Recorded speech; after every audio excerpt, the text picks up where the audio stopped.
Before we get into this video, we wanted to take a few moments to mourn the passing of Johnny Gaudreau.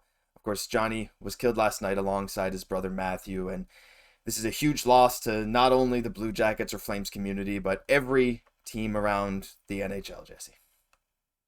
Yeah, really enjoyed it. It was such a pleasure to be able to watch him play the game. Like, we're talking about Johnny hockey here. Like, when they name an entire sport after somebody, it speaks to how amazing you were in your career, the impact that you had on this game. You know, we saw Caufield was just a teammate of Johnny Gaudreau just this past off season, right? So this is a player that really helped pave the way for other young, skilled, exciting players like Caufield, like Leighton Hudson, etc. You know, so really a tragic loss, and obviously the whole hockey community is really feeling that right now. He is an inspiration to everyone. If you look at the way people are speaking about him, a phenomenal player, but an even better man, and the same thing can be said for his brother Matthew. And I want to just bring up a few quotes here from Pascal Vincent, of course, former coach of Johnny Gaudreau. It's left him speechless and in shock, and again, he speaks very much to the character of Johnny Gaudreau, and feel free to pause and have a read through if you want, along with the statement from the Montreal Canadiens. We're deeply saddened. This is tragic. It's horrific, and just want to say rest in peace, Johnny.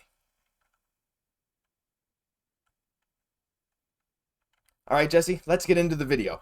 So I want to start first by talking about, now I talked about this yesterday in the video a little bit, and it comes from Corey Pronman, and things are getting a bit confusing. Now, I highlighted a few things from his pipeline ranking at The Athletic yesterday. If you didn't catch that, go take a look, because I got into some stuff, but there's some even deeper problems that I have with the list. And again, I'm not calling out the list itself. I think Corey Pronman did some amazing work. I want to shout him out. It will be linked down below. Please go check it out.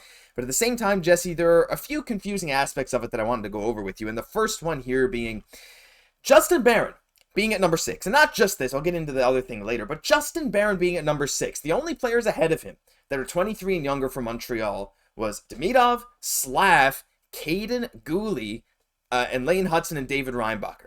And then it's Justin Barron right after. Even though he has NHL average across the board there, Jesse, for his skills, he truly believes Barron has the tools to be a long-term NHL player. But then you have Logan Mailloux coming in at number 8, which has a lot of other people confused, because I would say the consensus among Habs fans is that Mailloux is currently above Barron. Now, of course, you know I have my takes on this whole situation, but I wanted to get yours. Like, do you see any merit to right now having Barron above Mailloux in terms of pipeline? Like, I get they're a similar age, about a year and a half apart. Barron's proved himself in the NHL, but I think most people would very much disagree with where these guys are placed, especially having Barron just under Hudson. Absolutely no, I wouldn't agree with that assessment. And it's just so interesting because we're kind of talking about this in the context of prospects, of not necessarily what they are right now, but what they will be. You know, so for me, if we're kind of viewing that sense, which is what I would think this article is about, is definitely that you would have Mailloux ahead of Barron. Like, I'm not going to lie, Josh, like there was quite a few things in this article which was just hard for me to make a sense of. Like drafting Demidov, like how can you list that anything other than kind of like an A+? But, you know, getting to our defense, you know, kind of saying that we're missing some of those high-end sort of projections on our DN. But I look at somebody like a Reinbacher, Hudson, and yes, a Mailloux, and I think that we definitely have that high-end top pairing, at least solid makeup of a top 4, not to mention a Kaiden Guhle there as well. So I think that not only is the strength of us on this young team, but is this going to kind of continue to get better in the future? I mean, there was a couple here, Josh. I mean, like even the Owen Beck one for me, though, of saying like a below average hockey sense. Like this is a two-way center who excels at reading the game.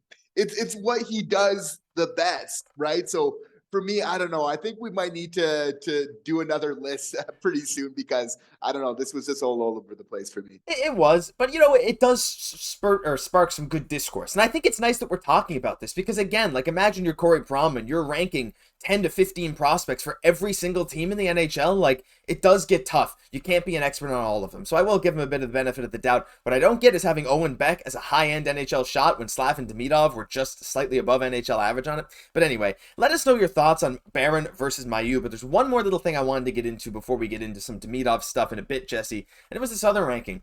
And I wanted to get into Michael Hage being at number 7. I think this is okay. I think he's above Owen Beck. It's seemingly a decent ranking. But again, he's below Justin Barron, and that's, it's hard to compare across positions, of course, and he was the 21st overall pick, and, you know, even as a late first-round pick, these guys don't always turn out to be long-term NHLers, but I just found that, like, a little low, so maybe we'll get some thoughts on that, but the real one, and I alluded to it in yesterday's video, Jesse, this one is the one that really caught me off guard. Having Joshua Waugh as the Habs' 14th best player under 23, below NHL average skating, which, honestly, okay, I might give him that.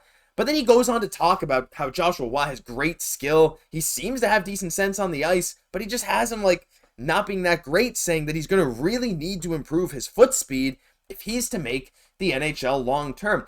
What do you think about Joshua Waugh being below, like, guys like Oliver Kapanen and guys like Adam Engstrom in terms of the pecking order? Because this, to me, is the single thing that stood out the most out of this whole list.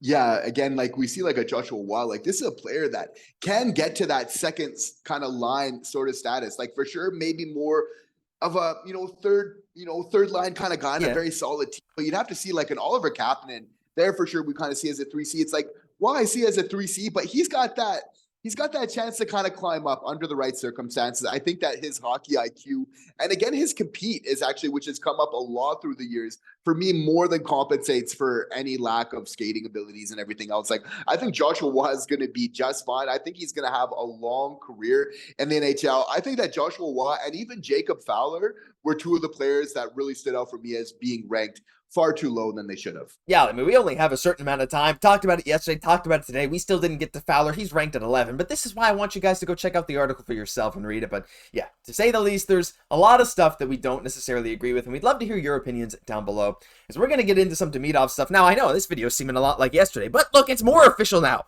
It was official yesterday because Roman Rottenberg said it, but Jesse, it's even more official.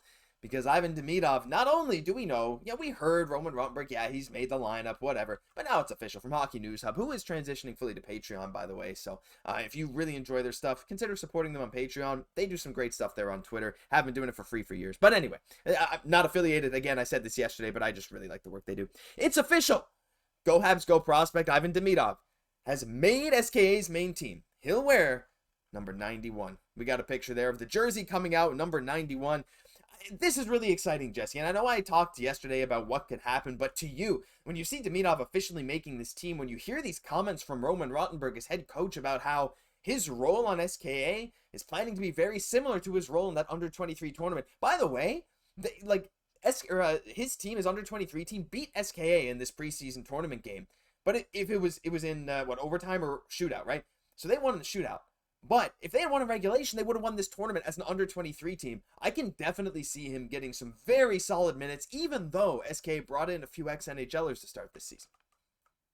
His KHL career for Ivan Demidov is off to an amazing start and really well-deserved after this most recent tournament, right, where he earned a spot on SKA by basically putting on a clinic. Everything it has, the hands on full display, the shot, the playmaking, just everything, the compete, the 200-foot game, just basically everything that you could kind of expect from Demidov. I have to say that I love that number 91 on his jersey as well. I hope that he keeps that when he's coming to Montreal. I think that number just looks right on him for the type of sniper, elite type of player that he is. So just so amazing to see that just all the pieces seem to be falling off into place right now for Ivan Demidov to have an amazing year in the KHL where he can really develop and then just be raring to go by the time he gets to Montreal. Yeah, that's the thing. Like, they've been talking about how much they want to build him up into a star player. And I think they do have the motivation to do it because it certainly seems like Roman Rottenberg and Demidov have a very good relationship with each other. And to have a player like that listens to you, that wants to get better, and to see them fulfill that, even if you know they're not going to stay with you long term, you know you can have an influence as his coach as to what he turns into in the future, and you can have that bond and that link with this player. Say, hey, I did that. So I'm not saying that's the motivation here, but what I am saying is this is the chance to build that momentum. This is the chance to do everything you can to, look, I'm not saying play him 20 minutes a night, even if he's playing like trash. That's not going to do him any good. But to get him good reps in the right spots against good teams, Jesse, I really think that it's almost underrated how much of an impact Roman Rottenberg can have this year. And I know the Habs are talking about it too, but I mean, do you see a world where he's playing more than 10 minutes a night? I know we meme that whole Matvei Michkov thing of playing like 2 minutes or whatever, 3 minutes.